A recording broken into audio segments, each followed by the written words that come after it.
मैरवा में रामनवमी पर्व को लेकर निकलने वाले भव्य जुलूस को लेकर प्रशासन एक्शन मोड में है। पुलिस प्रशासन के साथ रैपिड एक्शन फोर्स लगातार फ्लैग मार्च निकाल रही है।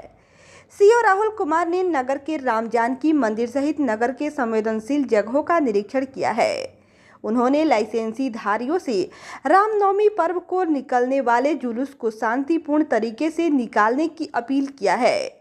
वहीं अशांति और धुड़धुंग करने वालों पर कानूनी कार्रवाई करने का निर्देश दिया है। उन्होंने मझौली रोड, छोटी मस्जिद, शिवपुर मठिया, पुरानी सब्जी मंडी, श्रीनगर, मिसकरही सहित अन्य संवेदनशील जगहों का जायजा लिया है। वहीं थाने में मजिस्ट्रेटों की मौजूदगी में दर्जनों लोगों ने अपना बंध पत्र बनवाया।